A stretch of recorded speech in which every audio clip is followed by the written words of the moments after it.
O meu filho pegou na minha pensão e disse com um sorriso: Este é o aluguer. 3 meses depois, foi obrigado a pagar-me. História real. Olá, amigos. Estamos felizes em vê-los no nosso canal. Escrevam nos comentários de que cidade ou país vocês são. Vamos adorar saber. Se gostarem do nosso conteúdo, não esqueçam de deixar um like e se inscrever. Isso ajuda muito no nosso crescimento. Acomodem-se e aproveitem o vídeo. Quando meu filho pegou na minha pensão e disse: Isto é o teu aluguer, deixando-me apenas com 17 euros, fiquei atordoado com a traição do meu próprio sangue. Em vez de apoio, recebi cálculo frio. Em vez de gratidão, recebi humilhação. Mas tudo mudou 3 meses depois, quando ele foi forçado a pagar-me. Não vais acreditar no que fiz. Antes de continuarmos, por favor, subscreve o canal e escreve nos comentários que horas são agora onde estás. O punho de Salomão bateu na mesa de jantar com tal força que o copo de leite de Yara tombou, espalhando o líquido branco pela superfície de madeira. Os gêmeos congelaram a meio da dentada, os seus nuggets de frango esquecidos, enquanto olhavam de olhos arregalados para o rosto enraivecido do pai. Pai, não podes fazer isto. Precisamos do teu dinheiro. A voz do meu filho quebrou com desespero. O seu aspecto cuidadosamente arranjado, de repente desalinhado, enquanto se inclinava para a frente de forma agressiva. Endireitei-me na cadeira, encontrando o seu olhar furioso com a calma que praticara durante semanas. A decisão não fora repentina. Planeava este momento desde o Natal, quando vira Salomão contar as minhas contribuições para a pensão, como um lobo faminto a olhar para a presa. 40 anos de trabalho árduo bastam. Mereço o meu descanso. As palavras pairaram no ar da cozinha, misturando-se com o cheiro do cozido à portuguesa de chimena e a tensão crescente que tornava os ombros de todos rígidos. Pela janela embaçada pela geada, o vento de fevereiro em Lisboa chocalhava o vidro, mas dentro de casa o frio era ainda maior. A forquilha de chimena tremeu ao pousá-la com cuidado, o seu riso nervoso falhando em cortar a atmosfera. Talvez devêssemos discutir isto depois do jantar. As crianças não. A cadeira de Salomão arrastou-se violentamente contra o linóleo ao levantar-se, elevando-se sobre a nossa pequena mesa de jantar. Pai, ouve-me com atenção. O pagamento da hipoteca é na próxima semana. Yara precisa de tratamento dentário. O registro de futebol de Zé custa 300 euros. Achas que a tua segurança social cobre tudo isso? Vi o lábio inferior da minha neta tremer enquanto a voz do pai subia. Estas crianças inocentes não deviam testemunhar esta quebra, mas Salomão parecia além de se importar com o conforto delas. A sua desesperança financeira consumira quaisquer instintos paternais que outrora possuísse. Filho, não tens direito a dizer-me o que fazer. A simples declaração atingiu-o como um golpe físico. O seu rosto cicleou emoções. Choque, raiva, depois uma frieza calculadora que me recordava desconfortavelmente da mãe dele nos seus piores momentos. Direito? Ele riu amargamente, abrindo os braços em descrença teatral. Tenho todo o direito. Esta é a minha casa agora. Lembras-te? Assinaste-a para mim há 2 anos por razões fiscais. Se parares de trabalhar, pagarás aluguer para viver aqui. A cozinha pareceu encolher à nossa volta. Yara começou a chorar baixinho, enquanto Zé agarrava a mão dela debaixo da mesa. O rosto de Ximena empalidecera, a sua lealdade claramente dividida entre defender o marido e proteger o sogro que a acolhera na família de braços abertos. Salomão, por favor, sussurrou ela, mas o protesto não carregava convicção real. Afastei-me da mesa devagar, as minhas articulações protestando após outro longo dia na fábrica. 65 anos de vida ensinaram-me quando as batalhas podiam ser ganhas e quando a retirada estratégica era necessária. Esta noite pertencia à última categoria. Amanhã apresento os papéis de reforma. Sem outra palavra, passei pela expressão atônita do meu filho e peguei no meu casaco de inverno do armário do corredor. O estrondo da porta da frente ecoou pela casa ao sair para a noite amarga de fevereiro em Lisboa. O meu fôlego formando nuvens brancas enquanto começava a andar pela Rua do Alecrim. Atrás de mim ouvia o grito abafado de Salomão recomeçar, mas a distância transformava as palavras em ruído zangado. As luzes de rua lançavam sombras longas sobre o passeio coberto de neve enquanto caminhava sem destino. A minha mente já virava para os passos necessários de amanhã. A aurora quebrou cinzenta e fria sobre Lisboa ao acordar no meu pequeno quarto. As ameaças de Salomão da noite anterior ainda ecoavam na memória. A casa permanecia silenciosa, o meu filho e a família evitando a cozinha, onde o confronto se desenrolara. Vesti-me em silêncio, enfiando o meu suéter mais quente e reunindo a pasta Manila que preparara semanas antes. O edifício da Segurança Social no centro abrigava o escritório, e pesquisara a rota do autocarro com cuidado. O autocarro da Carris chegou precisamente às 8h15, o seu motor diesel roncando enquanto outros passageiros matinais subiam. Uma idosa com uma bengala sorriu-me ao sentar-me no banco em frente dela. Manhã fria, observou, ajustando o seu lenço colorido. A primavera virá eventualmente. A minha resposta soou profética de alguma forma, como se falasse de mais do que o tempo. A paisagem urbana de Lisboa rolava pelas janelas sujas do autocarro. Lotes abandonados misturavam-se com sinais de renovação lenta. Famílias jovens a levar crianças para uma escola, trabalhadores apressados para edifícios de escritórios. Esta cidade sobrevivera à crise e à reinvenção. Talvez eu pudesse gerir a mesma transformação. O checkpoint de segurança do edifício federal exigia remover o cinto e os sapatos. Um processo que me fazia sentir simultaneamente importante e vulnerável. Dentro, luzes fluorescentes zumbiam sobre filas de cadeiras de plástico, onde outros idosos esperavam com as suas próprias pastas Manila e expressões esperançosas. Quirino Almeirim. Uma mulher de meia-idade com traje profissional e um sorriso amável aproximou-se do meu lugar. Sou Efigênia Santos. Desculpe a espera. O seu escritório era pequeno, mas organizado, com fotos de família partilhando o espaço da secretária com pilhas arrumadas de formulários governamentais. Fez-me sinal para sentar em frente enquanto abria o meu ficheiro. Vamos começar com o formulário SNS1, a sua candidatura a benefícios de reforma. Entregou-me várias páginas e precisaremos do SS 338 para o relatório de incapacidade, já que se candidata antes da idade plena de reforma. A papelada pareceu avassaladora inicialmente, mas as explicações pacientes de Efigênia tornaram cada secção gerível. A minha história de emprego de 40 anos na Alta Europa impressionou-a. A documentação mostrava trabalho estável, rendimento fiável e contribuições substanciais para o sistema. Senhor Almeirim, o seu registro de trabalho é impressionante. Reforma bem merecida. Finalmente serei livre.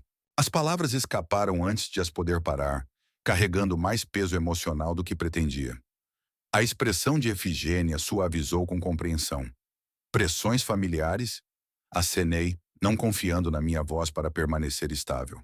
Provavelmente ouvira histórias semelhantes de outros idosos, presos entre as suas próprias necessidades e as expectativas financeiras dos filhos. O meu telemóvel vibrou insistentemente durante a reunião. O nome de Salomão aparecia repetidamente no ecrã, mas deixei cada chamada ir para a voicemail. Quando terminamos a papelada, finalmente atendi. Pai, estás a cometer um erro. A sua voz carregava a mesma borda desesperada do confronto ao jantar da noite anterior. Esta é a minha vida, Salomão. Falei baixinho, mas firmemente, consciente de que Efigênia organizava os meus documentos na secretária. O processamento leva tipicamente 6 a 8 semanas, explicou ela após eu terminar a chamada. O teu primeiro pagamento deve chegar por volta de meados de maio, assumindo que tudo corra bem. A viagem de autocarro para casa sentiu-se diferente, mais leve de alguma forma, apesar da oposição contínua de Salomão. Dera o primeiro passo concreto para a independência, e a papelada oficial na minha pasta representava mais do que benefícios de reforma. Simbolizava reclamar o controle sobre o meu próprio futuro.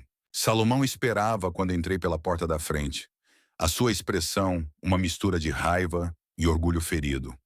Mas algo na minha postura deve tê-lo avisado de que argumentos adicionais provariam fúteis. Em vez disso, retirou-se para o seu escritório em casa, onde o ouvi fazer chamadas sobre opções de refinanciamento e segundas hipotecas.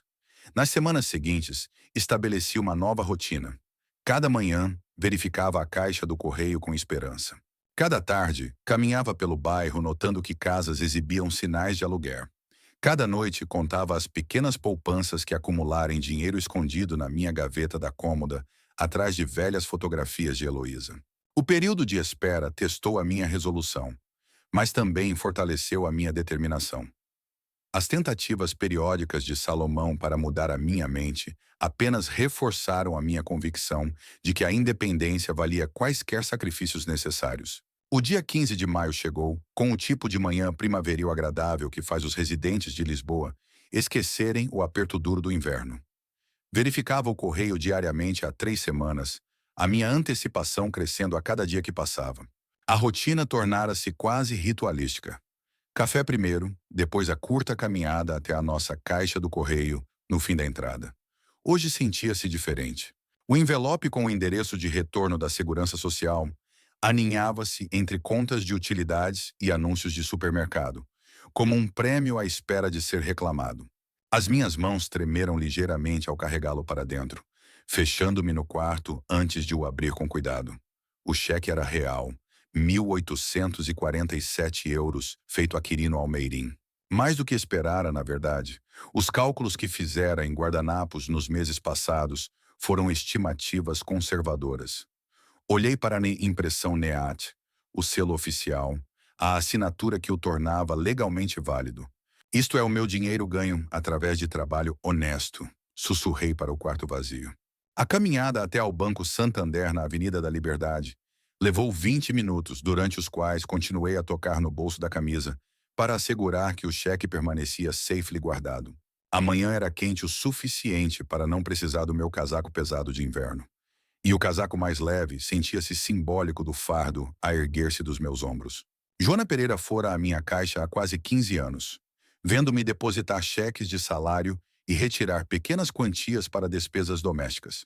O seu rosto iluminou-se com prazer genuíno ao ver-me aproximar da janela dela. Senhor Almeirim, como está hoje? Melhor do que estive em meses. Deslizei o cheque pelo vidro de segurança. Gostaria de descontar isto, por favor. Os seus olhos arregalaram-se ao ler o montante e a designação da Segurança Social. Parabéns pela reforma, Sr. Almeirim. Certamente mereceu-a. O processo requeria verificação adicional para um levantamento de dinheiro tão grande, mas Joana tratou de tudo eficientemente. O ritmo mecânico da máquina de contar criava uma banda sonora satisfatória para a minha libertação. Ela arranjou o dinheiro em pilhas NIAT, centenas, 50 e 20, que sentiam-se substanciais e reais, de formas que transferências eletrônicas nunca podiam. Quer um envelope para isto? Aceitei o envelope Manila grosso, sentindo o seu peso satisfatório ao enfiá-lo securely no bolso interior do casaco. A caminhada para casa passou num borrão de contentamento. Liguei a Firmino Costa de um telefone público fora da mercearia da esquina. Precisava de partilhar este momento com alguém que compreendesse o seu significado. Firmino, finalmente sou livre. Quirino, recebeste-o? O cheque chegou mesmo. 1.847. Mais do que suficiente para começar de novo. A minha voz carregava uma leveza que não sentira em anos. De volta à casa, subi as escadas para o quarto e tranquei cuidadosamente a porta. O dinheiro merecia respeito apropriado. Então contei-o 2 vezes antes de o esconder na gaveta inferior da cômoda, debaixo da caixa de cartas de Heloísa, que guardara desde a sua morte. O dinheiro permaneceria ali até decidir o meu próximo movimento. Talvez um pequeno apartamento do outro lado da cidade, algures onde as manipulações financeiras de Salomão não pudessem alcançar. Nessa noite, cozinhei um jantar simples para mim e comi-o em silêncio pacífico. Salomão trabalhou até tarde no escritório, evitando outro confronto que pudesse enfraquecer a sua posição. Ximena manteve os gêmeos ocupados com deveres de casa e televisão, a casa mantendo uma calma artificial que se adequava perfeitamente ao meu humor. Antes de dormir, permiti-me mais uma olhada ao dinheiro escondido. Amanhã traria novos desafios, mas esta noite pertencia à satisfação quieta. Trabalhara 40 anos por esta liberdade, e ninguém ma podia tirar agora. O sono veio facilmente pela primeira vez em meses. Os meus sonhos encheram-se de possibilidades em vez de ansiedades. O peso da independência financeira sentia-se melhor do que qualquer almofada, e acordei na manhã seguinte, pronto para começar a planear a minha fuga do controle de Salomão. A luz do sol jorrou pelas cortinas do quarto, pintando retângulos dourados pelo tapete gasto enquanto me espreguiçava e sorria. O triunfo de ontem ainda aquecia o meu peito. 1,847 euros em notas crocantes, escondidas a salvo das mãos gananciosas de Salomão. Hoje traria planeamento, talvez caça a apartamentos, definitivamente liberdade. Amanhã sentia-se diferente de alguma forma, cheia de possibilidades que a reforma desbloqueara. Pássaros cantavam fora da janela, as suas melodias alegres combinando com o meu humor otimista ao balançar as pernas sobre a beira da cama. Em breve acordaria onde escolhesse, responderia a ninguém, gastaria o meu próprio dinheiro como entendesse. A gaveta da cômoda abriu com o seu guincho familiar. Os suéteres dobrados jaziam exatamente onde os deixara, undisturbed e de aspecto inocente. Mas debaixo, onde feixes grossos de notas deviam esperar, espaço vazio olhava para mim. Uma nota amarrotada de 10 euros e algumas moedas soltas chocalhavam no canto da gaveta. 17 euros no total do 1847 de ontem. As minhas mãos tremeram ao levantar os suéteres, sacudi-los freneticamente, procurando cada dobra e vinco por dinheiro que não estava lá. Impossível.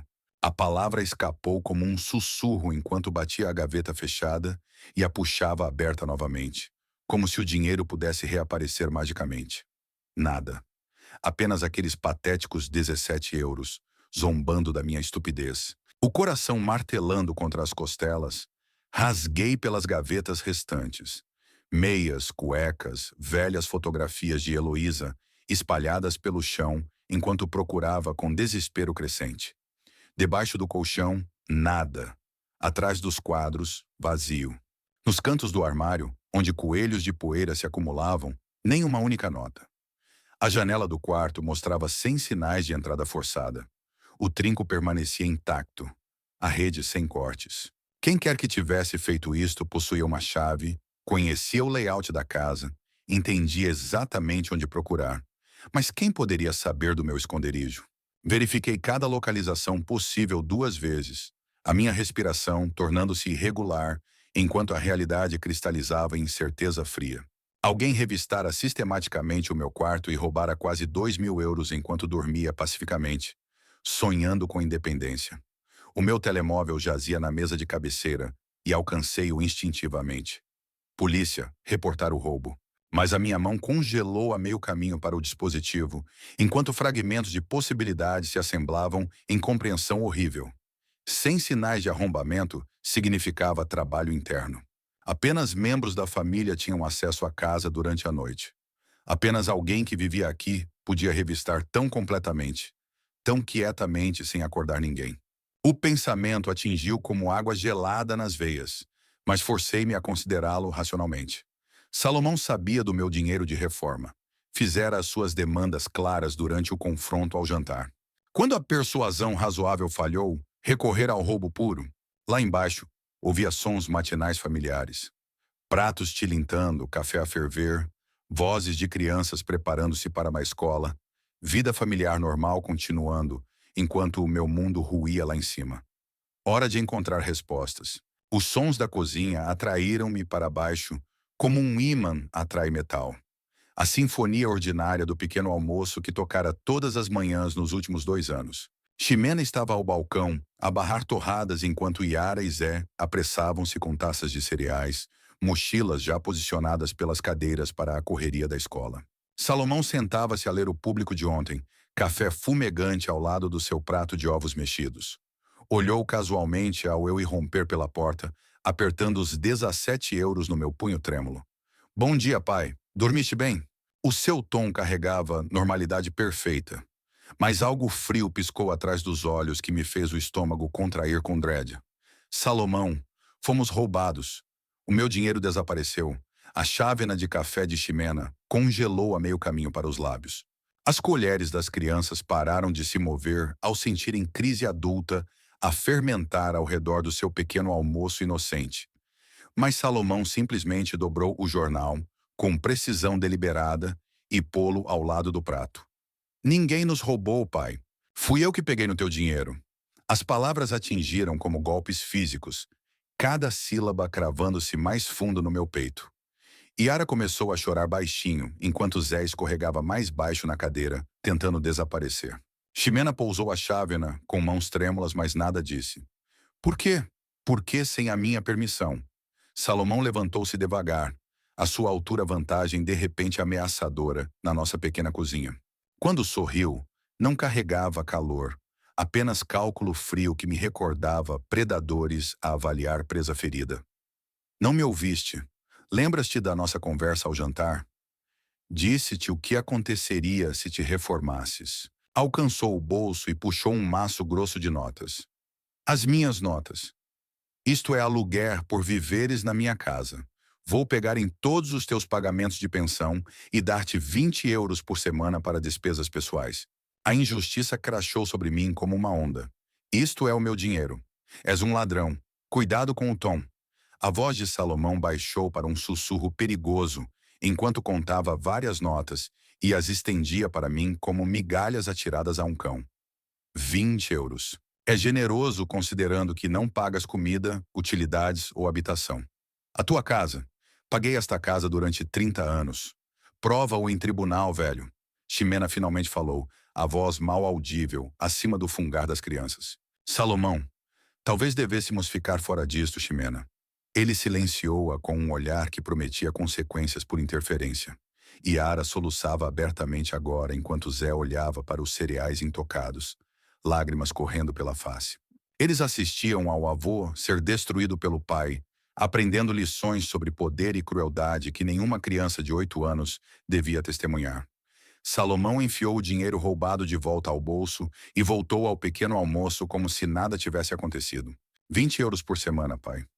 Pega ou encontra outro lugar para viver. O ultimato pairou no ar da cozinha como o fumo de um incêndio em casa, envenenando tudo o que tocava. A raiva construiu-se no meu peito como vapor numa máquina sobreaquecida. Mas forcei-me a permanecer de pé, enquanto Salomão retomava a comer os ovos com calma teatral. As crianças precisavam de sair para a escola. Precisavam de escapar a esta demonstração tóxica de crueldade adulta. Sai da minha casa se não gostas. Salomão acenou a forquilha desdenhosamente quando comecei a protestar novamente. Ximena apressou os gêmeos para o corredor, as mochilas apertadas como escudos contra a guerra a erupcionar ao redor. Yara olhou para trás com olhos assustados que quebraram algo fundamental no meu coração. Lamento que tenhas de ver isto, sussurrei para a sua forma retreating. Salomão terminou o pequeno almoço com lentidão deliberada, verificando o relógio e reunindo papéis para o trabalho. A sua mala de couro sentava-se ao lado da cadeira, cara e de aspecto profissional, um símbolo do sucesso que construíra sobre a minha fundação financeira. Pensa na minha oferta, pai. 20 por semana é mais do que a maioria dos lares de idosos fornece para dinheiro de bolso. Saiu para o escritório exatamente às 9h30, beijando Ximena, adeus como qualquer marido normal, dirigindo-se para outro dia de trabalho honesto. O estrondo da porta da frente ecoou pela casa, seguido do carro a ligar e a afastar-se para o centro de Lisboa. Esperei 10 minutos antes de me mover. O quarto de Salomão adjacente ao corredor principal, a porta geralmente trancada, mas entreaberta esta manhã. Talvez tivesse crescido excessivamente confiante, certo de que o seu pai idoso aceitaria a derrota sem lutar. Talvez simplesmente não esperasse que eu tivesse espinha suficiente para a retaliação. A mala sentava-se na cômoda dele, destrancada e convidativa. Dentro, debaixo de formulários de seguro e contratos de negócios, encontrei um envelope manila grosso com notas familiares. O meu dinheiro roubado enquanto dormia confiantemente no quarto acima. 1.630 euros restavam após a generosa permissão de 20 de Salomão. Contei-o 2 vezes, memorizando o montante exato para referência futura, depois enfiei as notas no bolso da camisa. Deixa-o descobrir o roubo quando voltar do trabalho. Deixa-o experimentar o mesmo choque e violação que sentira esta manhã. Lá em cima, empacotei rapidamente, mas completamente. Uma mala continha as minhas roupas essenciais, papéis de identificação e documentos bancários. A fotografia de Heloísa foi para o bolso do casaco, perto do coração, onde sempre pertencera. Tudo o mais, móveis, livros, acumulações de vida de conforto doméstico, ficaria para trás. Ximena apareceu à porta do meu quarto ao fechar a mala com um estalo. O seu rosto mostrava distress genuíno, possivelmente a primeira emoção honesta que exibira em meses. Quirino, por favor não vás. Talvez possamos arranjar algo com Salomão. O teu marido é um ladrão, Ximena. Não há nada a arranjar. Ela seguiu-me escadas abaixo, torcendo as mãos e oferecendo compromissos que perdiam o ponto fundamental inteiramente. Isto já não era sobre dinheiro. Era sobre dignidade, respeito e o direito de controlar a minha própria vida após 4 décadas de trabalho honesto. A porta da frente abria para a Rua do Alecrim, onde o sol da primavera iluminava um bairro, continuando a sua rotina normal. Crianças brincavam nos quintais enquanto mães penduravam roupa e tendiam jardins. A vida prosseguia pacificamente ao redor da minha catástrofe pessoal, indiferente à destruição familiar ocorrendo atrás da fachada comum da nossa casa. Afastei-me sem olhar para trás, a minha mala rolando atrás de mim pelo passeio rachado. 3 quarteirões da Rua do Alecrim, encontrei o Pensão Lisboa, um edifício de tijolo weathered que anunciava tarifas semanais e aceitava dinheiro sem perguntas. O recepcionista mal olhou do jornal ao deslizar 45 euros pelo balcão Scared e aceitar uma chave de latão atada a um diamante de plástico. O quarto 127 cheirava a cigarros velhos e desinfetante industrial. Mas o trinco funcionava e a cama parecia limpa o suficiente. Pousei a mala na mesa estreita e sentei-me pesadamente na beira do colchão, de repente sentindo cada um dos meus 65 anos a assentar nos ossos como frio de inverno. A fotografia de Heloísa sorria-me da carteira, a imagem que carregara por 8 anos desde o funeral dela. Fora bela mesmo durante os tratamentos de cancro, mantendo a dignidade quando tudo mais caía aos pedaços, tal como eu tentava fazer agora. Heloísa, o nosso filho, tornou-se um monstro. As palavras ecoaram no pequeno quarto, misturando-se com sons de tráfego da Avenida 24 de Julho fora. Como Salomão se transformara do rapaz que chorara nos meus braços, após a morte da mãe no homem que roubara o meu dinheiro de reforma sem consciência. Lembrei-me de trabalhar turnos duplos na fábrica da Alta Europa, durante o último ano dele no secundário, chegando a casa exausto, mas determinado a poupar o suficiente para a sua propina universitária. O conselheiro de orientação dissera que Salomão mostrava promessa em gestão de negócios. Poderia fazer algo de si com educação apropriada. Então vendi o meu Fiat e tomei o autocarro para o trabalho por 2 anos. Cada sacrifício valia para dar-lhe oportunidades que nunca tivera. A foto da graduação universitária estava enfiada atrás da de Heloísa. Salomão no seu capelo e toga, grinning ao lado do pai orgulhoso que trabalhara horas extras através de invernos incontáveis para tornar esse momento possível. Comprara-lhe um carro para a graduação, um Renault fiável que o serviria bem nas primeiras entrevistas de emprego. Quando Heloísa adoeceu, Salomão fora apoio inicialmente, mas à medida que as contas médicas montavam e as minhas poupanças minguavam, tornara-se distante, visitando menos frequentemente e sempre parecendo ansioso por partir. Após o funeral dela, sugerira vender a casa e mudar para a habitação sênior pelo meu próprio bem, alegara. Em vez disso, assinara a escritura para o nome dele por razões fiscais, confiando nele para cuidar do homem que sacrificara tudo pelo seu sucesso. A papelada sentira-se como seguro contra problemas futuros, uma forma de manter a casa familiar na família. Que tolo fora. Agora sentava-me num quarto de motel barato, com 1.600 euros e nenhum lugar para chamar de lar, enquanto o meu filho dormia confortavelmente na casa que comprara e pagara através de 40 anos de trabalho honesto. A injustiça queimava no meu peito como ácido, transformando o grife em algo mais duro e mais focado. Contei o dinheiro restante 2 vezes, 1.630 euros após o pagamento do quarto desta noite. Suficiente para sobreviver várias semanas se fosse cuidadoso. Talvez mais se encontrasse acomodações mais baratas. Mas dinheiro já não era o problema real. Basta de ser vítima. Hora de mostrar-lhe consequências reais. A luz da manhã rastejou pelas cortinas finas ao tomar a minha decisão. Havia pessoas que ajudavam idosos, organizações que lutavam contra exatamente o que Salomão me fizera. Amanhã começaria a procurar aliados nesta guerra que o meu filho declarara. O terminal de computador da Biblioteca Municipal de Lisboa rendeu exatamente o que precisava. O Centro de Apoio ao Idoso na Avenida de Ceuta oferecia consultas legais gratuitas para residentes idosos enfrentando abuso financeiro. O site deles apresentava testemunhos de pessoas cujos filhos roubaram o dinheiro deles, manipularam os seus ativos ou pressionaram-nos para arranjos desfavoráveis. Ler aquelas histórias sentia-se como olhar para um espelho. Não estava sozinho nesta forma particular de traição familiar. 2 dias de pesquisa e preparação levaram-me ao edifício modesto de tijolo, numa manhã de terça-feira luminosa. A pasta manila debaixo do braço continha todos os documentos que conseguira reunir. A escritura original da casa, papéis de hipoteca e extratos bancários mostrando depósitos de pensão. As minhas mãos tremeram ligeiramente ao aproximar-me da recepção. Quirino Almeirim para ver Inácio Oliveira. Tenho marcação às 10 horas. A recepcionista, uma mulher amável nos 50, sorriu calorosamente e gesticulou para uma fila de cadeiras confortáveis. Ele estará consigo já, Sr. Almeirim. Quer café? Inácio Oliveira emergiu de um escritório lateral 5 minutos depois. Um homem profissional nos mid-40 com olhos afiados e um aperto de mão no nonsense. As paredes do escritório exibiam diplomas de direito da Universidade de Lisboa, ao lado de certificados em advocacia para idosos. Conte-me o que se tem passado, Sr. Almeirim.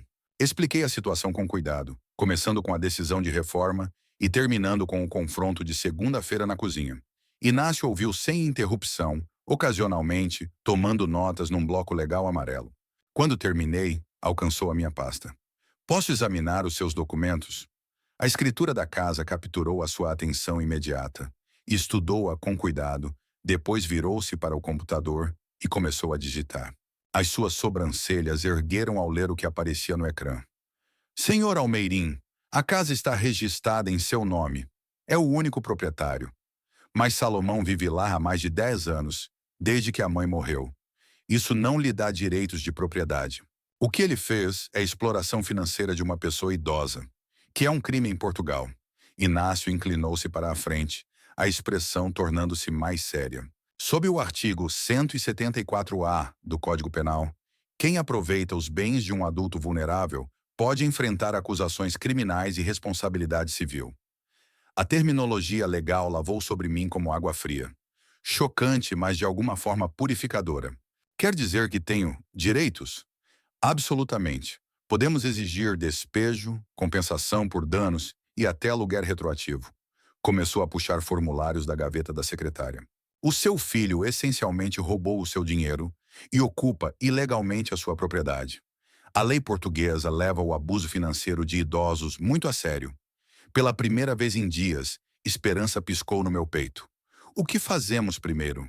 Vou redigir uma carta de exigência formal, requerendo que ele desocupe as instalações em 30 dias e o compense pelo roubo. Enviaremos por correio registrado para criar um registro legal.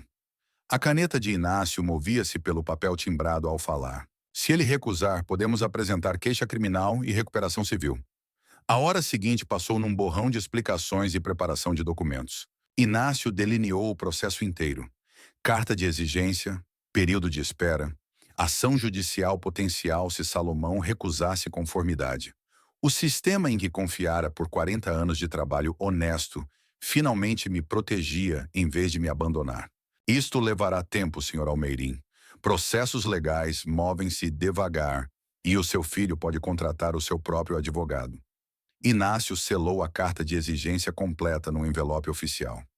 Está preparado para uma batalha potencialmente longa? Pensei na fotografia de Heloísa na minha carteira, na propina universitária pela qual sacrificara o meu carro, na crueldade casual de segunda-feira sobre os pratos do pequeno almoço. Estive a preparar-me para esta luta toda a vida. Só não sabia. Amanhã enviaríamos a carta que mudaria tudo. O correio principal na Rua Garrett processou o correio registrado com precisão burocrática que se adequava perfeitamente ao meu humor. Inácio ficou ao meu lado enquanto o funcionário dos correios anexava números de rastreio e pedidos de recibo de retorno ao envelope grosso com o nome de Salomão e o meu antigo endereço. Certifique-se de que ele assina pessoalmente. Instruí, deslizando as taxas postais pelo balcão. Quero prova de que recebeu cada palavra. 4 dias passaram desde a nossa consulta legal, durante os quais encontrei um pequeno estúdio em Alfama e comecei a estabelecer a minha vida independente. O lugar custava 600 euros por mês, gerível com a pensão, e oferecia algo que a casa da Rua do Alecrim nunca tivera: controlo completo sobre o meu próprio espaço. Inácio craftara a carta de exigência com precisão cirúrgica, cada parágrafo construindo para ultimatos que forçariam Salomão a confrontar as consequências das suas ações. Ler uma última vez antes de enviar sentia-se como segurar uma arma carregada.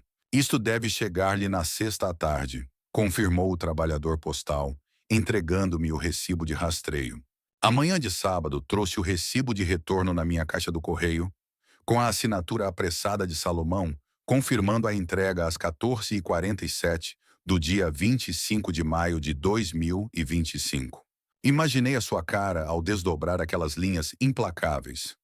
O lento despertar para o facto de que o pai idoso encontrara tanto aliados como munições afiadas. O telemóvel tocou exatamente às 11 horas dessa manhã de fim de semana. Pai, estás louco? Esta é a nossa casa. A voz dele ainda ecoava com o desdém habitual da cozinha, mas por baixo pulsava algo fresco. Uma insegurança roçando o pânico puro. Não, Salomão. Esta é a minha casa. Tens 30 dias. Mantive o tom sereno, saboreando a inversão de forças mais do que previra.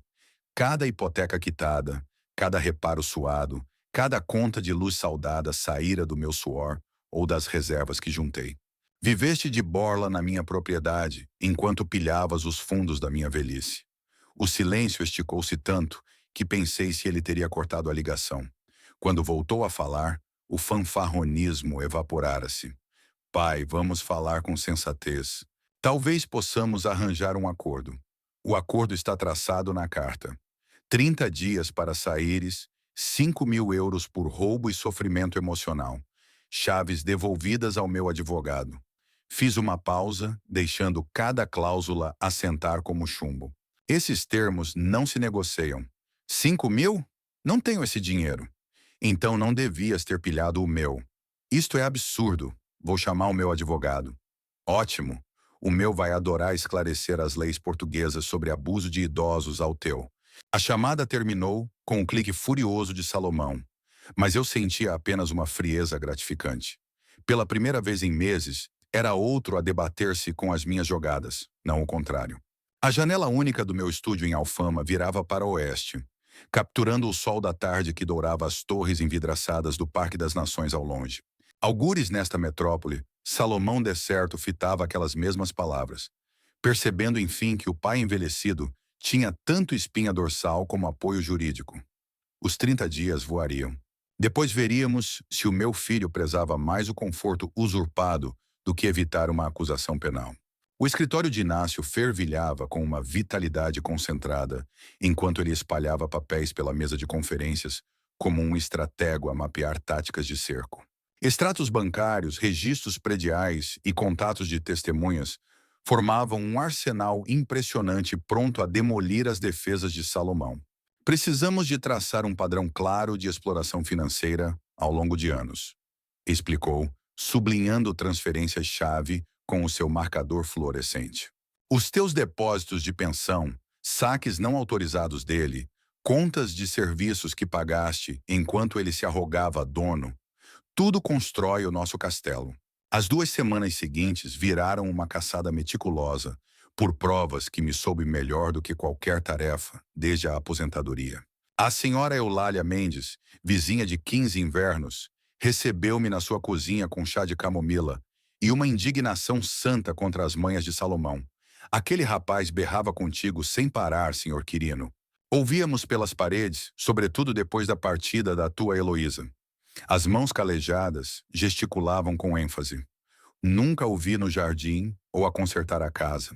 Era sempre tu lá fora, debaixo de chuva ou sol, remendando tudo enquanto ele se afundava no sofá a ver novelas. O senhor Vasco Lourenço, do outro lado da rua, corroborou durante a nossa charla na varanda. Salomão tratava-te como um criado na tua própria morada. A mim e a minha mulher revirava-nos as tripas ver, mas achávamos que era assunto de família até agora. Cada depoimento reforçava os alicerces, mas os registros financeiros forneciam as balas mais letais. Os papéis do banco revelavam um esquema ritmado de Salomão a aceder aos meus fundos de reforma sem aval, usando o meu rendimento de idoso como mesada pessoal, sem contribuir um cêntimo para as despesas comuns. Exigiremos não só indemnização, mas aluguer atrasado por 3 anos, anunciou Inácio na nossa sessão de planeamento. O valor de mercado para essa casa ronda os R$ 2.000 mensais. Ele deve-te 72 mil euros só em rendas vencidas. As chamadas de Salomão tornaram-se cada vez mais suplicantes à medida que o dia do tribunal se aproximava. O advogado dele deve ter-lhe pintado o quadro sombrio de alegar acordos familiares, sem contratos escritos ou comprovativos de partilhas em custos. Pai, esquece esta tolice e conversemos como gente crescida, rogou na última ligação. Volta para casa e arranjamos uma solução. Tu declaraste esta guerra, filho. Agora aguenta o tranco. Isto é uma loucura. Fiz melhorias na propriedade, cuidei dela anos a fio com o meu suor usando as minhas ferramentas, enquanto habitava sem pagar na tua casa. A minha voz transmitia a certeza gélida de provas esmagadoras. O teu causídico devia ter te dito quão frágil é o teu castelo de areia. O silêncio alongou-se de novo, e quando ele respondeu, a presunção dera lugar ao desespero cru. Por favor, pai, a Ximena está grávida outra vez. Não podemos mudar-nos agora. A novidade atingiu-me como um balde de água fria inesperado, mas obriguei-me a fixar na equidade, não no afeto. Salomão escolhera o caminho ao furtar o meu pecúlio de reforma. A gravidez de Ximena, por aziaga que fosse no timing, não absolvia o delito de abuso financeiro contra idosos.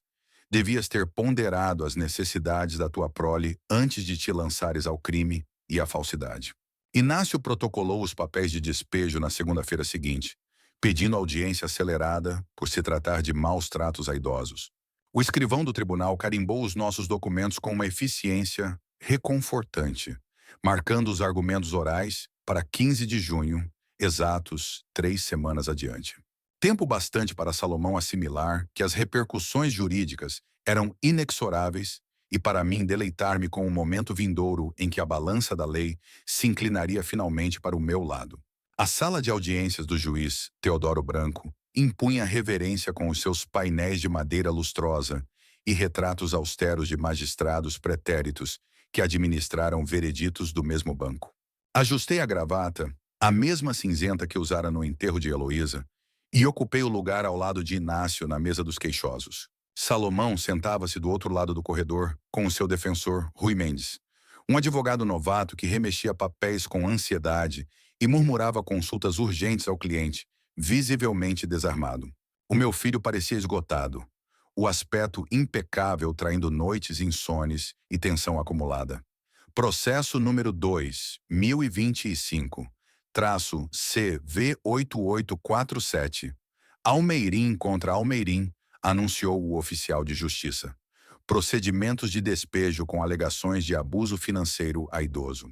O juiz Branco perscrutou os documentos apresentados com perícia rotineira antes de se dirigir às equipas jurídicas. Este caso envolve acusações graves de exploração pecuniária contra um progenitor ancião. Exijo provas cristalinas e conduta impecável de todas as partes. Inácio ergueu-se com uma confiança plácida, o discurso de abertura tecendo um retrato demolidor de maltrato sistemático ao longo de 3 anos. Exibiu registros bancários provando os meus depósitos de pensão a fluir para contas dominadas por Salomão, faturas de serviços que quitei enquanto ele se proclamava senhorio e recibos de manutenções atestando que banquei todas as despesas domésticas. O arguido basicamente furtou o rendimento de reforma do pai, enquanto o forçava a existir como inquilino não remunerado na própria residência. Proclamou Inácio, a voz ecoando a revolta moral que eu nutria, mas não podia verbalizar. A senhora Eulália depôs com clareza ardente sobre anos de maus tratos observados. Salomão gritava com o pai sem cessar. Tratava-o como serviçal, em vez do homem que tudo sacrificara pela sua formação e êxito. O gerente do banco confirmou padrões de acesso indevido, ao passo que o nosso avaliador imobiliário fixou o aluguer justo em 2.000 euros mensais. Cada tijolo de evidência erguia-se para uma conclusão inescapável. Salomão carecia de direito legal para ocupar a minha casa e devia-me uma compensação volumosa pelo latrocínio. A defesa de Rui Mendes desmoronou sob interrogatório cruzado. As suas alegações de entendimentos familiares implícitos atraíram perguntas céticas do juiz branco, que exigiu papéis escritos inexistentes. Meritíssimo, o meu cliente reside nessa casa há mais de uma década, argumentou Rui com aflição. Certamente isso gera algum tipo de direitos locatícios. Direitos de ocupante abusivo não se aplicam a laços de sangue, doutor, retrucou Branco com secura. Sem contratos de arrendamento ou comprovativos de contrapartidas, o teu cliente viveu como hóspede. Um hóspede que pilhou o anfitrião. Quando chamado ao banco das testemunhas, narrei com voz baixa, mas resoluta, os 40 anos de labuta honrada, os renúncios pela escolaridade de Salomão e a perfídia de ver o meu fundo de velhice furtado pelo rebento que criei e sustentei. O depoimento de Salomão revelou-se catastrófico. Sob as perguntas de Inácio, admitiu o furto sem licença, falhou em apresentar recibos de supostas contribuições domésticas e acabou por desabar em pranto ao ser compelido a reconhecer a sua ingratidão. O veredicto de Branco carregava a definitividade da justiça absoluta. As provas demonstram inequivocamente a propriedade de Quirino Almeirim. As ações do arguido configuram exploração financeira de idoso nos termos do artigo 174-A do Código Penal. Despejo em 60 dias, indemnização de 10 mil euros por dano moral. Aluguer retroativo de 72 mil euros por 3 anos de ocupação indevida. O grito angustiado de Salomão ressoou pela sala ao bater do martelo. Mas eu sentia apenas uma serenidade gratificante. Após meses de vexame e deslealdade, o aparelho judiciário restaurara a minha honra e direitos. A retidão, ao que parece, valia a paciência. A luz de agosto infiltrava-se pela janela da cozinha. A minha cozinha na minha casa, reconquistada para o legítimo dono após meses de contenda legal. O café matinal sabia mais doce, de algum modo, preparado em cenários conhecidos que, enfim, me pertenciam sem contestações ou cedências. 2 meses decorreram desde o acórdão de Branco, e os pagamentos ordenados por Salomão chegavam pontuais no primeiro de cada mês. As notificações automáticas do Santander soavam agradáveis sempre que a transferência eletrônica dele aterrava na minha conta. 2 mil euros que simbolizavam tanto a equidade cumprida como lições assimiladas. A morada ostentava renovações frescas que ecoavam os meus gostos, não as imposições alheias. Retratos de Heloísa ocupavam nichos de destaque por salas repintadas em tons que escolhemos juntos há décadas. O jardim florescia com plantas que ela adorava, cuidadas por mãos que agora dispunham de tempo para nutrir brotos em vez de turnos dobrados. Senhor Almeirim, mais uma transferência de Salomão Almeirim, informou Joana Pereira na minha visita semanal ao balcão. Pontual como de costume, a retidão enfim se impôs. Respondi, assinando o talão de depósito com uma gratidão que não esmorecia. A aposentadoria transmutara-se de pesadelo em odisseia.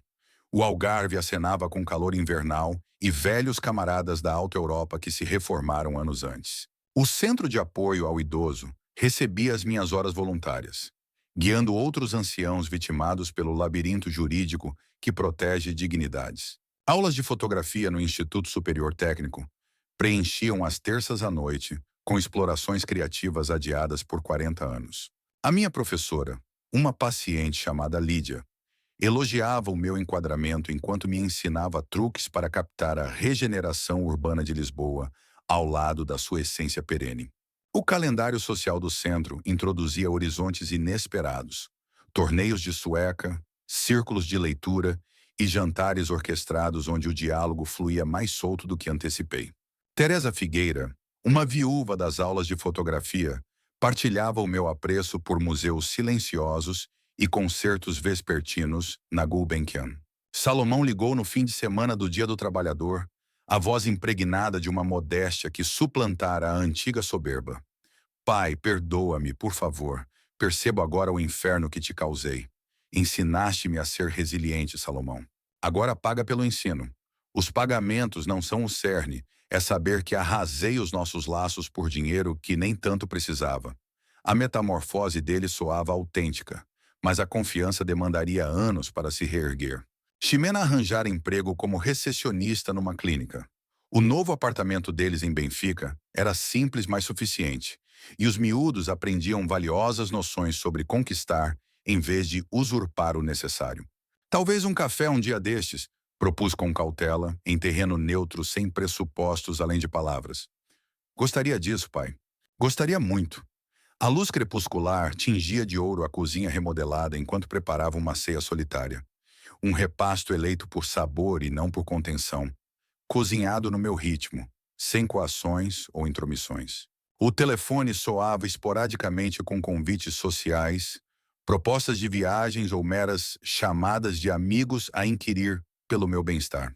Amanhã traria outra saída fotográfica com Lídia, seguida de almoço no centro, onde os meus conselhos auxiliavam famílias a navegar batalhas semelhantes. No mês vindouro, prometia sol algarvio e reencontros com colegas que se aposentaram antes de obrigações filiais me prenderem em ciclos de renúncia e cumplicidade. Os retratos de Heloísa sorriam da soleira, cercados por flores que desabrochavam, porque enfim tinha tempo para as mimar devidamente. Algures pela cidade, Salomão aprendia a viver dentro dos limites, honrando dívidas ao pai que traíra. O equilíbrio parecia impecável. Ergui a chávena de café num brinde mudo a renascimentos, à justiça arduamente conquistada e ao deleite amargo de resgatar uma existência que julgara irremediavelmente perdida. Se gostaste desta história, dá like no vídeo, subscreve o canal e partilha as tuas impressões nos comentários. Para ouvires a próxima, clica na caixa à esquerda. Obrigado por assistires. A brisa outonal começou a sussurrar pelas ruas de Lisboa, carregando folhas secas que dançavam como memórias esquecidas, enquanto eu me adaptava à rotina de uma vida reconquistada. Os dias fluíam agora com uma serenidade que eu mal recordava, pontuados por caminhadas matinais ao longo do Tejo, onde o rio refletia o céu cinzento de setembro como um espelho antigo. O meu estúdio em Alfama tornara-se um refúgio, com paredes adornadas por fotografias recentes, capturas de azulejos desgastados, mercados vibrantes e rostos anônimos que contavam histórias silenciosas. Mas nem tudo era paz. Ecos do passado insistiam em voltar, como ondas que lambem a margem mesmo após a maré baixar. Uma tarde, enquanto organizava álbuns de fotos antigas, o telemóvel vibrou com uma mensagem inesperada de Ximena. Podemos falar? É sobre o bebê. Salomão não sabe que te escrevo. O coração acelerou, não de raiva, mas de uma curiosidade misturada com cautela. Afinal, a gravidez dela fora o último trunfo que Salomão tentara jogar no tribunal.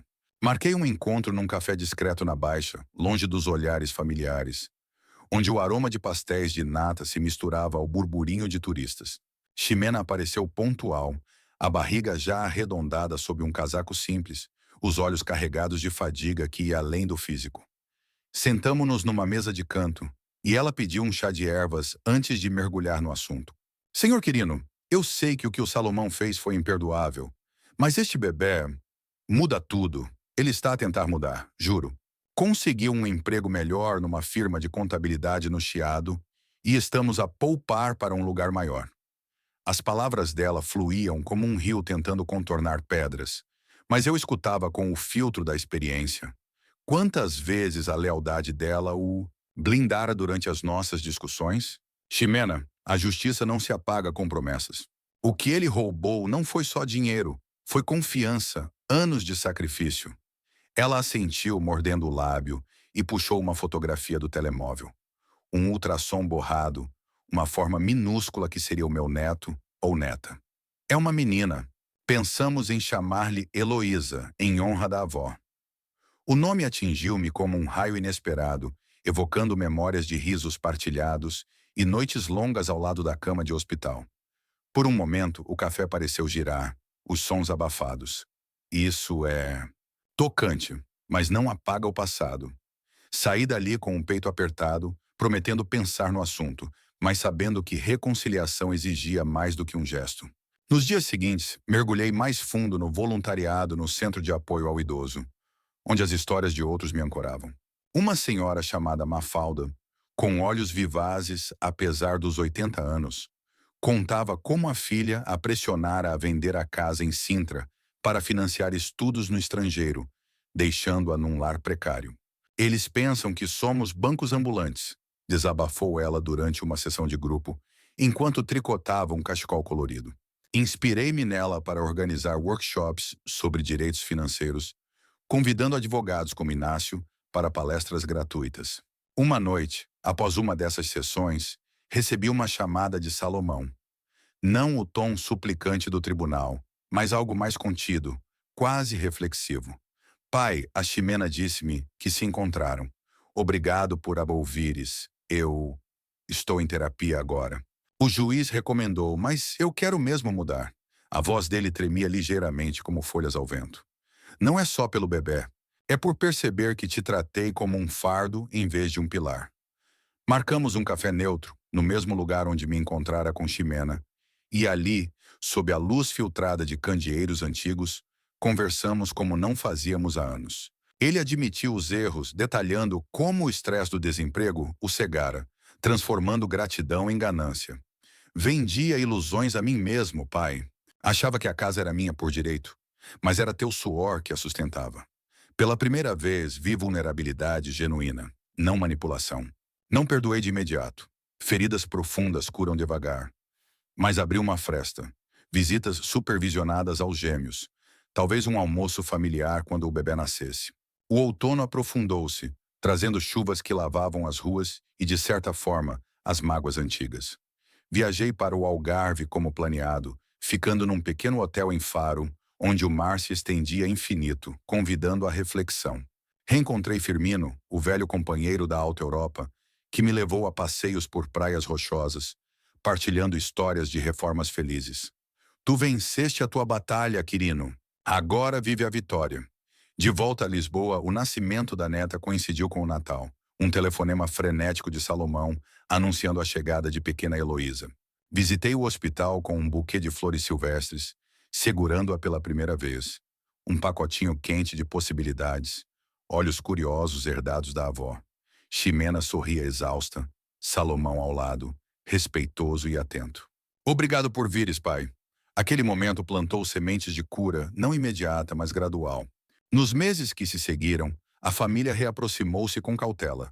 Jantares ocasionais na minha casa restaurada, onde os gêmeos corriam pelo jardim, rindo como eu e Salomão outrora. Ele pagava as dívidas religiosamente, mas mais importante, reconstruiu pontes com atos, ajudando em reparos, ouvindo conselhos sem defensivas. Eu, por minha vez, expandi horizontes. Juntei-me a um clube de caminhada sênior, explorando trilhos na Serra da Rábida, onde o ar puro limpava a alma. Teresa, da aula de fotografia, tornou-se companhia constante, partilhando piqueniques e debates sobre arte, o seu riso ecoando como um novo capítulo. Uma primavera chuvosa trouxe uma surpresa. Mafalda, do centro, convidou-me para um projeto comunitário, criando um documentário sobre idosos abusados, usando as minhas fotos como base. Tens o olho certo para captar a resiliência, disse ela. O filme modesto, mas impactante, exibiu-se num festival local, gerando debates e apoios. Salomão assistiu, aplaudindo com orgulho genuíno. Pai, inspiraste-me a voluntariar também. O ciclo virava, traição transformando-se em lição coletiva. Verões quentes seguiram, com viagens em família para o Douro, onde vinhedos se estendiam como veias da terra. A pequena Heloísa gatinhava pela relva, simbolizando o renovo. Não era perfeito. Discussões surgiam, sombras do passado, mas era real, forjado em fogo e tempo. Uma noite, sob estrelas no terraço, Salomão confessou: perdi tanto ao tentar ganhar tudo. Respondi com um abraço, o primeiro em anos, selando um pacto silencioso. A vida, afinal, não terminava em vitórias judiciais. Florescia em conexões reconquistadas, diversificada como as ruas de Lisboa, cheia de curvas inesperadas e belezas ocultas. O vento do Tejo trouxe novos aromas, prometendo aventuras além do horizonte, enquanto eu, aos 66, descobria que a verdadeira liberdade residia não só na independência, mas na capacidade de perdoar e crescer. Meses viraram anos e o equilíbrio evoluiu.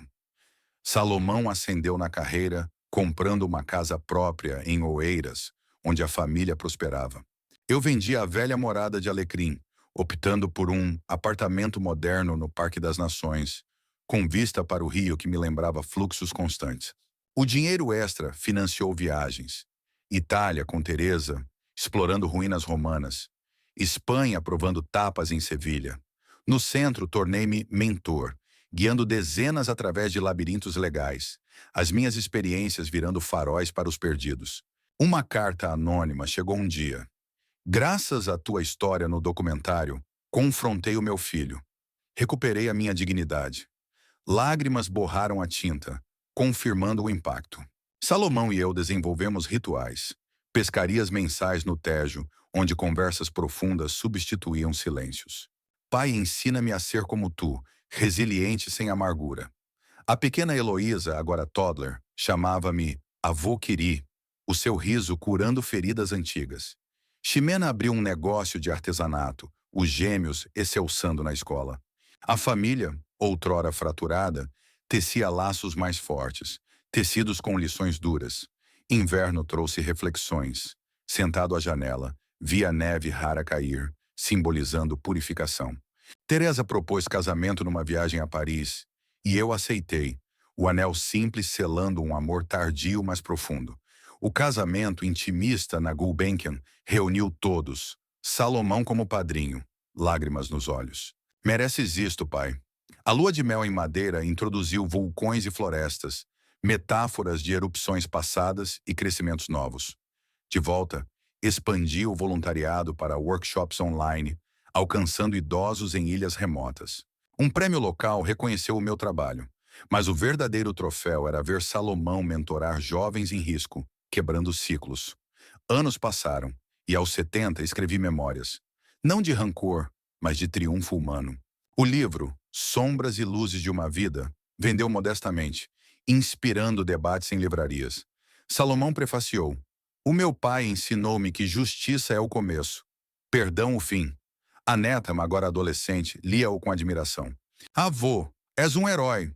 A vida diversa e imprevisível tecia tapeçarias ricas, provando que das cinzas nascem não só fênix, mas jardins inteiros. O sol poente pintava o Tejo de laranja, prometendo amanheceres infinitos, enquanto eu, com Teresa ao lado, brindava ao imprevisível fluxo da existência. Novos desafios surgiam, saúde oscilante, amigos partindo, mas enfrentava-os com ferramentas forjadas no fogo, resiliência, comunidade, amor renovado. Salomão, agora pai maduro, consultava-me em dilemas, o ciclo virando de vítima a guia. O centro expandiu, tornando-se rede nacional, o meu legado vivo. Uma viagem final ao Brasil, raízes distantes, fechou círculos, praias de Copacabana, ecoando risos familiares. Regressando, soube que a verdadeira diversidade da vida reside nas suas voltas. De traição à redenção, solidão à união. E assim o rio seguia, carregando histórias para o mar vasto da eternidade. Se esta continuação te cativou, partilha nos comentários como imaginarias o próximo twist. Subscreve para mais narrativas de resiliência e transformação. Obrigado por leres. As águas do Tejo continuavam a fluir, indiferentes aos caprichos humanos. Mas para mim, cada onda agora carregava uma lição fresca sobre impermanência. Aos 72, o corpo começava a sussurrar advertências. Uma dor persistente no joelho esquerdo durante as caminhadas matinais. Um cansaço que se instalava como névoa ao fim do dia. Mas em vez de me render, transformei esses sinais em catalisadores para explorações inéditas. Teresa, com sua energia incansável de artista reformada, sugeriu uma aventura radical, uma viagem de mochila pela Rota Vicentina, no Alentejo, onde trilhos costeiros serpenteavam entre falésias e praias selvagens, desafiando tanto o físico quanto o espírito. Vamos provar que a idade é só um número, querido, disse ela, os olhos brilhando como o sol refletido no mar. Partimos numa manhã de outono, o ar salgado preenchendo os pulmões, mochilas leves com essenciais. Água, frutos secos, um mapa dobrado e a minha câmera fiel, agora uma extensão do meu ser. Os primeiros quilômetros foram um teste. Pedras irregulares sob os pés, vento cortante vindo do Atlântico, mas cada passo libertava memórias antigas, como se o oceano as lavasse para longe. Parávamos em aldeias minúsculas, como Odesseis, onde pescadores locais partilhavam histórias de tempestades passadas sobre pratos de percebes frescos e vinho verde gelado. Uma noite, acampados numa duna isolada, Teresa traçou constelações no céu noturno com o dedo, narrando mitos gregos que entrelaçava com as nossas próprias sagas familiares. Vê, ali está Órion, o caçador, como tu, perseguindo justiça incansável. Rimos baixinho, o som misturando-se ao rugido das ondas, e ali, sob o manto estelar, partilhamos segredos nunca ditos. Os medos dela de envelhecer sozinha, após a perda do Arnzond, primeiro marido, os meus arrependimentos por não ter confrontado Salomão mais cedo. A jornada durou 2 semanas, deixando bolhas nos pés, mas uma vitalidade renovada na alma. Regressando a Lisboa, o apartamento no Parque das Nações parecia mais acolhedor. As vistas do rio, agora simbolizando não só fluxo, mas renovação constante. Salomão, ao saber da nossa odisseia, apareceu com um presente inesperado. Bilhetes para um cruzeiro pelo Douro, mas desta vez incluindo toda a família, Ximena, os gêmeos adolescentes Yara e Zé, e a pequena Heloísa, agora uma tagarela de 5 anos, com cachos rebeldes e curiosidade infinita. Pai, inspiraste-nos a criar memórias novas. Confessou ele no cais de embarque, o sol de inverno dourando as vinhas terracadas ao fundo. O barco deslizava pelas águas calmas, parando em quintas antigas onde provávamos portos envelhecidos, os sabores ricos, evocando camadas de tempo. Heloísa, empoleirada nos meus joelhos, apontava para barragens e pássaros questionando tudo. Avô, por que o rio dobra assim? É como as histórias que contas, cheias de surpresas. Respondia com fábulas improvisadas, entrelaçando lendas locais com lições de resiliência, enquanto Yara, agora uma aspirante a fotógrafa, capturava momentos com a minha velha câmera. Zé, o mais reservado, abriu-se numa noite de luar, admitindo pressões escolares e medos de falhar como o pai outrora. Tio Salomão conta como errou feio, avô. Isso ajuda-me a não ter medo de tentar. Salomão escutava, o orgulho misturado à humildade, e pela primeira vez senti o ciclo familiar, não como peso, mas como teia de suporte mútuo. Ximena, com seu negócio de artesanato florescendo, bijuterias inspiradas em azulejos portugueses vendidas online, partilhava dicas de empreendedorismo, transformando o cruzeiro num fórum improvisado de sonhos coletivos. De volta, o Centro de Apoio ao Idoso evoluiu para algo maior. Com financiamentos de doadores inspirados pelo documentário, lançamos uma app móvel para denúncias anônimas de abuso, conectando vítimas a advogados em tempo real. Tornei-me o rosto da campanha, viajando para conferências em Porto e Coimbra, onde palestrava sobre da traição à transformação, lições de uma vida resiliente. Numa dessas, em Faro, reencontrei Firmino, agora avô ele próprio, que me arrastou para uma noite de fado num tasco escondido, vozes roucas cantando saudades que ecoavam as minhas próprias. Quirino, viraste lenda viva, brincou ele, erguendo um copo de medronho. Mas a verdadeira mudança veio num inverno rigoroso, quando uma pandemia menor varreu a Europa, confinando-nos a bolhas familiares. Salomão insistiu em que ficássemos com eles em Oeiras, transformando a casa num bunker de afeto. Cozinhávamos receitas antigas de Heloísa, arroz de polvo fumegante, pastéis caseiros, enquanto as crianças faziam aulas online e eu dava palestras virtuais. Teresa pintava murais no quarto de hóspedes, cores vibrantes combatendo o cinzento exterior. Foi aí que Salomão revelou um projeto secreto, um fundo educacional para os netos, financiado pelas suas poupanças extras, ecoando os sacrifícios que eu fizera por ele. Quero quebrar o padrão, pai. Não herdar dívidas emocionais. A quarentena fortaleceu laços, transformando isolamento em intimidade profunda. Primavera trouxe vacinas e liberdade, e com ela, uma proposta ousada de Teresa. Mudarmos-nos para o campo comprando uma quinta em Évora, onde o sol alentejano curava ossos cansados. Imagina, oliveiras, um ateliê para mim, um estúdio de fotografia para ti.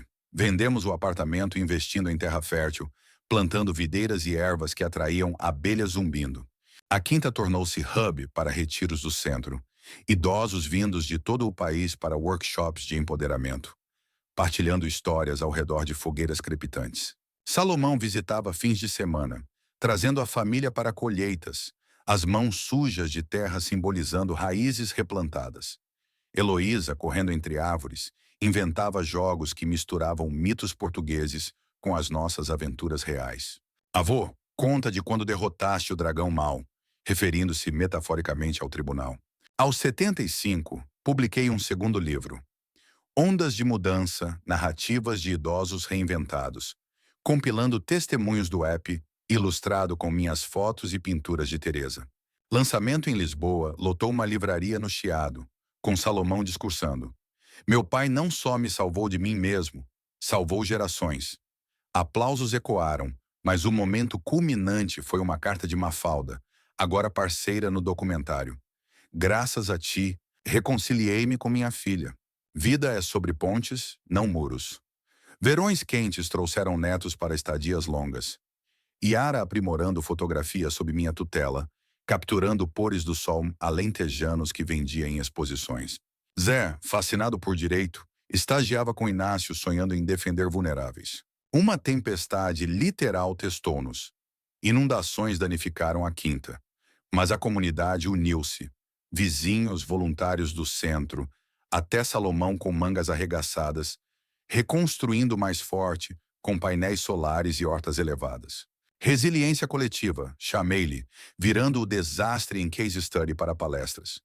Teresa e eu celebramos bodas de prata numa viagem à Islândia, auroras boreais dançando como espíritos livres, ecoando nossa jornada de cura.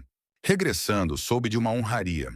O governo português premiou-me com a Ordem do Infante Dom Henrique por contribuições à sociedade sênior. Cerimônia no Palácio de Belém, com o presidente apertando minha mão. Senhor Almeirim é um farol para Portugal. Família ao lado, flashes piscando, senti o ápice não na medalha, mas nos olhares orgulhosos. Anos fluíram como o Tejo, trazendo perdas. Firmino partiu pacificamente, Mafalda seguiu. Mas cada adeus plantava sementes de memória. Aos 80, reduziu o ritmo, delegando o centro a Salomão, agora diretor, expandindo para a Espanha. Teresa e eu passeávamos por olivais, mãos entrelaçadas, planejando legados. Uma fundação em nome de Heloísa, financiando arte terapêutica para idosos. Netos cresceram. Yara, fotógrafa premiada, Zé, advogado pro bono. Heloísa, ativista ambiental, plantando árvores na quinta. Uma noite de luar, reunidos em família, contei a saga completa. Da traição inicial à redenção multifacetada. Vozes jovens interrompendo com perguntas, risos preenchendo o ar. Avô, a vida é um rio torto mais belo, disse Heloísa, ecoando minhas palavras antigas. Brindei com o vinho da nossa videira, o ciclo completo, de dor à plenitude, diversidade tecendo tapeçarias eternas. O vento alentejano sussurrava promessas, enquanto estrelas vigiavam, testemunhas silenciosas de uma existência reinventada 1000 vezes.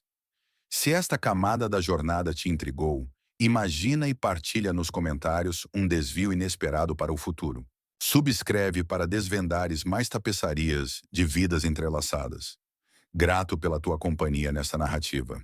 As estrelas que vigiavam a Quinta Alentejana pareciam piscar em aprovação, como se o cosmos inteiro conspirasse para tecer novos fios na minha tapeçaria vital.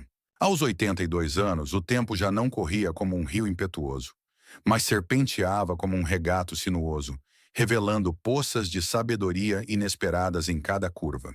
Teresa, com as mãos manchadas de tinta de seus últimos murais, abstratos inspirados em padrões de cortiça local, propôs uma virada audaciosa. Transformar parte da propriedade num ecossistema experimental, misturando permacultura com arte, interativa, convidando artistas e ambientalistas para residências temporárias. Vamos fazer disto um laboratório vivo, Quirino, onde a terra cura as almas tanto quanto as almas curam a terra. Aceitei o desafio e assim nasceu o Refúgio das Raízes, um espaço onde oliveiras centenárias conviviam com instalações escultóricas feitas de materiais reciclados, painéis solares, alimentando ateliês e hortas verticais que desafiavam a secura do solo. Os primeiros residentes chegaram numa primavera ventosa. Uma escultora de Coimbra, um botânico madeirense e uma poeta açoriana, cada um trazendo bagagens de sonhos e dilemas. Noites ao redor de uma lareira improvisada viravam sessões de partilha, onde eu, o anfitrião improvável, narrava fragmentos da minha odisseia. Não como lição moral, mas como mosaico de possibilidades humanas. O botânico, um homem barbudo chamado Duarte, fascinava-se com as minhas histórias de resiliência familiar, comparando-as a plantas que rebrotam após incêndios. Você é como o sobreiro, senhor Quirino. Casca grossa contra as chamas, mas coração tenro. Para o renovo. Inspirado, ele ajudou a plantar um bosque de espécies nativas, cada árvore batizada com nomes de vítimas de abuso que o centro ajudara, transformando o terreno num memorial vivo. Salomão, agora nos seus 50, integrava-se nessas dinâmicas com uma maturidade que ainda me surpreendia. Visitava com ferramentas em punho, construindo gazebos que serviam de palcos para performances poéticas, enquanto debatia com os residentes sobre ética financeira em tempos de crise climática. Pai, este lugar é o teu legado ampliado. Não só salva idosos, mas reconecta gerações com a terra. Ximena contribuía com oficinas de artesanato sustentável, tecendo redes de pesca velhas em tapeçarias que contavam sagas ambientais, enquanto os netos, já adultos jovens, apareciam esporadicamente. Yara, com sua carreira em fotojornalismo, documentando o refúgio para revistas internacionais, capturando close-ups de gotas de orvalho em folhas como metáforas de renascimento. Zé, o advogado, oferecendo consultas gratuitas aos residentes sobre direitos de propriedade rural. E Heloísa, a ativista, liderando protestos locais contra a poluição industrial, usando a quinta como base para campanhas que atraíam mídia nacional. Uma tempestade de verão testou o refúgio. Raios que incendiaram um armazém antigo. Chamas devorando telhados de colmo, enquanto chuva torrencial transformava caminhos em rios de lama. Em vez de desespero, mobilizamos uma resposta coletiva. Residentes, vizinhos alentejanos e voluntários do centro correndo com baldes e mangueiras. Salomão coordenando evacuações enquanto Teresa salvava obras de arte encharcadas. No rescaldo, com cinzas fumegantes e estruturas carbonizadas, descobrimos uma oportunidade. Reconstruir com materiais inovadores, incorporando painéis de cortiça ignífuga e sistemas de captação de água que tornaram o lugar mais resiliente. Das chamas nasce fertilidade, murmurou Duarte, espalhando sementes em solo queimado, e assim o refúgio renasceu, mais verde e audaz, atraindo financiamentos de fundações europeias fascinadas com o modelo híbrido de arte e ecologia.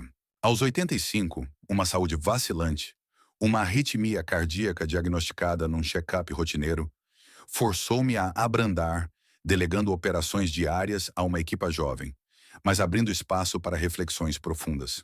Comecei a gravar podcasts no estúdio improvisado, conversas intimistas com residentes sobre ciclos invisíveis como as traições moldam destinos, misturando áudio com sons ambientais, canto de grilos, sussurro de folhas, para criar narrativas imersivas que viralizavam em plataformas digitais. Teresa, minha âncora, adaptava-se com graça, pintando séries abstratas sobre fragilidade humana, cores suaves contrastando com texturas rugosas que evocavam cicatrizes curadas. Uma visita surpresa de Inácio, o advogado que mudara o rumo da minha vida décadas antes, trouxe nostalgia e novidade. Agora reformado, ele propôs coautorar um manual jurídico para idosos rurais, combinando casos reais com ilustrações de Teresa. Quirino, a tua jornada não é só pessoal, é um blueprint para Portugal rural. O livro, lançado numa feira em Évora, lotou tendas com leitores ávidos, debates acalorados sobre heranças e sustentabilidade ecoando sob céus estrelados. Salomão, orgulhoso, distribuiu cópias autografadas, enquanto Heloísa adaptava o conteúdo para vídeos curtos, alcançando jovens urbanos desconectados das raízes. Inverno trouxe neve rara ao Alentejo, cobrindo oliveiras como um manto etéreo, e com ela, uma revelação familiar. Yara anunciou gravidez, o ciclo expandindo-se para uma nova geração. Vai chamar-se Quirino, avô, em honra do homem que nos ensinou a erguer pontes sobre abismos. A notícia aqueceu o refúgio como uma lareira crepitante.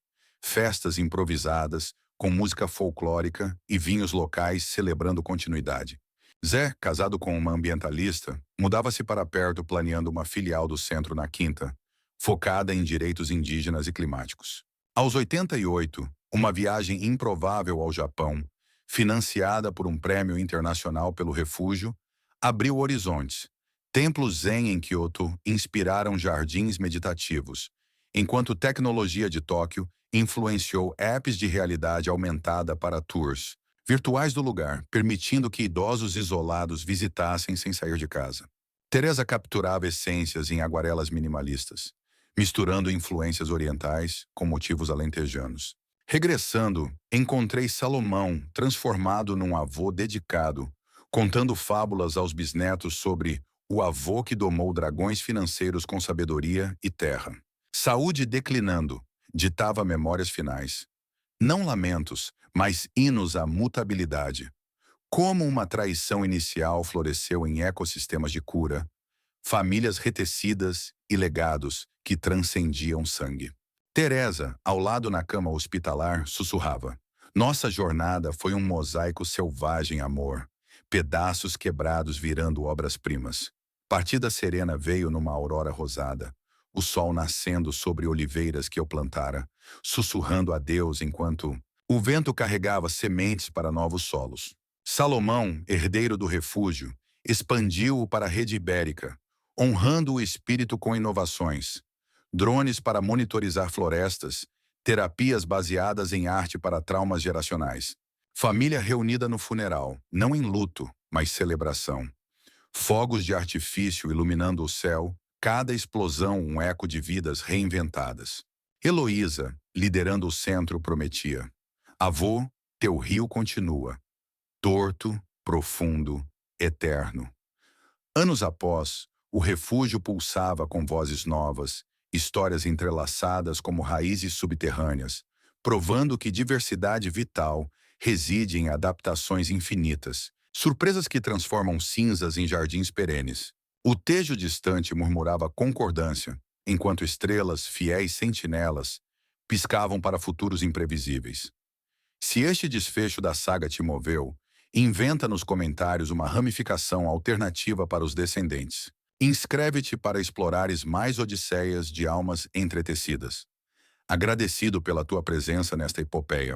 As estrelas, sentinelas eternas, pareciam conspirar com o murmurinho distante do Tejo, tecendo véus de mistério sobre horizontes ainda por desbravar. Mas para os descendentes de Quirino, o legado não se contentava em piscar. Ele irrompia como um vendaval imprevisível, moldando destinos com mãos invisíveis de vento e memória. Heloísa, agora nos seus 30, emergia como a força motriz do refúgio das raízes, transformando-o num polo global de inovação socioambiental. Parcerias com universidades brasileiras traziam intercâmbios onde jovens indígenas trocavam saberes ancestrais por tecnologias de monitoramento climático, drones zumbindo sobre copas de sobreiros como pássaros mecânicos, mapeando secas antes que devorassem a terra. Avô via o mundo como um puzzle vivo, contava ela em conferências virtuais para audiências em Tóquio e Nairobi, a voz ecoando com uma paixão que misturava o fogo da avó homônima com a tenacidade do patriarca perdido. Mais desafios surgiam como espinhos em rosas selvagens. Uma corporação multinacional cobiçava terras vizinhas para mineração, ameaçando aquíferos subterrâneos que nutriam o refúgio. Heloísa, flanqueada por Zé, agora um jurista afiado com barba grisalha e olhos que perfuravam mentiras, montava uma campanha feroz, petições online viralizando como incêndios controlados, aliados improváveis surgindo de ONGs islandesas que viam paralelos com suas lutas contra a geotermia predatória. Yara, com o filho Quirino Júnior nos braços, um rapazinho de olhos curiosos que já balbuciava sobre estrelas, Contribuía com documentários imersivos, câmaras flutuantes, capturando o drama das audiências públicas em Évora, onde camponeses alentejanos erguiam punhos ao lado de ativistas urbanos, vozes entrelaçadas em um coro que ecoava os tribunais de outrora. Salomão, septuagenário, mas vigoroso, servia de ponte geracional, mediando negociações com executivos corporativos em salas envidraçadas de Lisboa, usando lições antigas de negociação para virar mesas. Meu pai ensinou que justiça não é vingança, mas equilíbrio.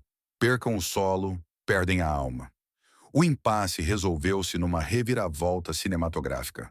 Evidências de corrupção vazadas por whistleblowers internos, capturadas em fotos clandestinas de Yara, forçando a empresa a recuar e até financiar.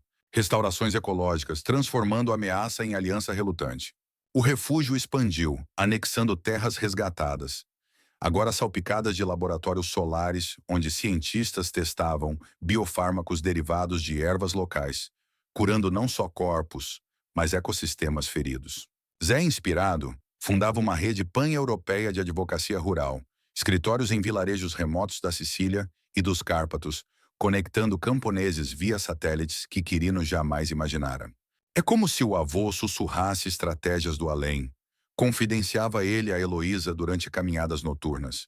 O ar perfumado de Esteva carregando ecos de fogueiras passadas.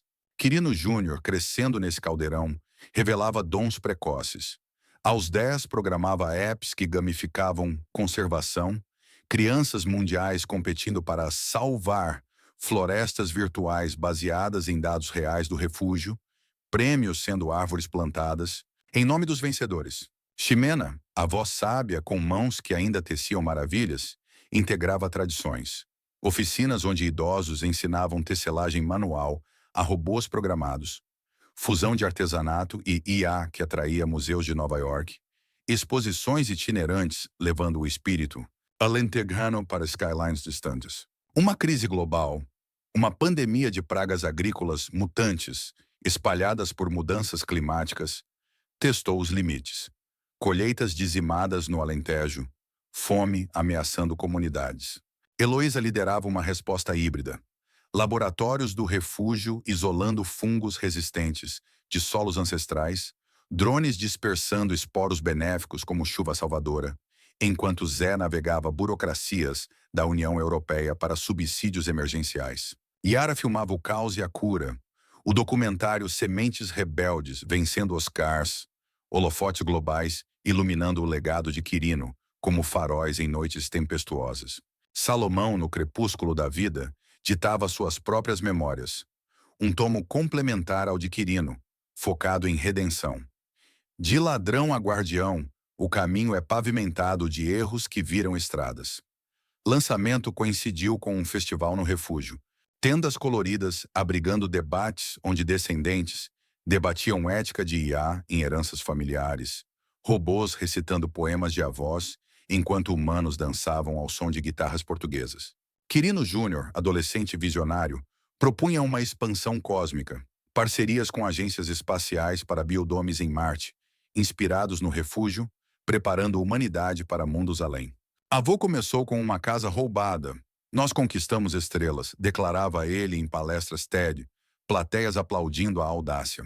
Teresa, centenária honorária, pois o espírito dela perdurava em murais que cobriam paredes do mundo. Era homenageada em galerias virtuais, avatares dançando em realidades aumentadas que misturavam seus traços com paisagens alentejanas. Uma descoberta arqueológica no subsolo do refúgio, ruínas romanas com mosaicos de deuses agrícolas, adicionava camadas. Heloísa escavava com arqueólogos, revelando paralelos com lutas antigas por terra, transformando o sítio num museu interativo, onde visitantes usavam VR para viver batalhas de Quirino como gladiadores modernos contra a injustiça. Zé, pai orgulhoso, via o filho seguir a advocacia estelar, defendendo direitos em colônias lunares hipotéticas. Verões infinitos traziam reuniões multigeracionais, piqueniques sob oliveiras que Quirino plantara, histórias evoluindo. De traição financeira a conquistas interplanetárias, o fio narrativo esticando como elástico cósmico. Salomão partia numa aurora pacífica, o sol nascendo sobre horizontes que ele ajudara a expandir, legado passando como tocha olímpica. Heloísa, matriarca emergente, inovava. Fusões com startups de bioengenharia, criando árvores híbridas que purificavam ar e geravam energia, patentes financiando bolsas para órfãos de abusos. Yara, a voz cinematográfica, dirigia biopics sobre o clã, atores hollywoodianos recriando cenas de tribunais com twists futuristas. Quirino Júnior, aos 20, lançava uma startup que tokenizava legados familiares via blockchain, garantindo heranças imutáveis contra manipulações. Eco irônico da traição inicial. Crises climáticas intensificavam. Furacões atlânticos ameaçando costas, o refúgio virando bunker high-tech com domos geodésicos que resistiam ventos, comunidades globais replicando o modelo em ilhas submergentes.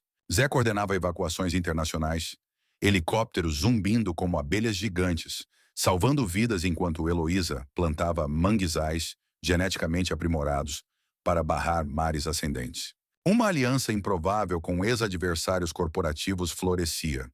CEOs tocados por documentários de Yara investiam em tecnologias regenerativas, transformando rivais em aliados num pacto pela sobrevivência planetária. Quirino Júnior, casado com uma astrofísica, sonhava colônias espaciais modeladas no refúgio. Terra é o berço, estrelas, o destino. Festivais anuais celebravam.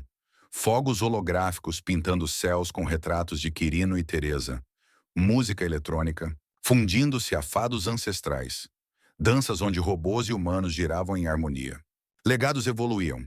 Bisnetos inventando idiomas híbridos para a IA empática, curando traumas geracionais com algoritmos que sentiam dor humana. O Tejo, eterno testemunho, fluía para oceanos que ligavam continentes, simbolizando conexões que Quirino iniciara com um simples ato de resistência.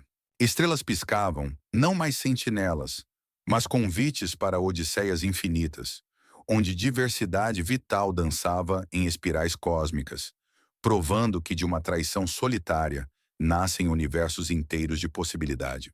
Se esta expansão estelar da herança te inspirou, cria nos comentários uma galáxia alternativa para o clã Almeirim. Subscreve para navegares por mais constelações de destinos entrelaçados. Obrigado por viajares nesta odisseia sem fim.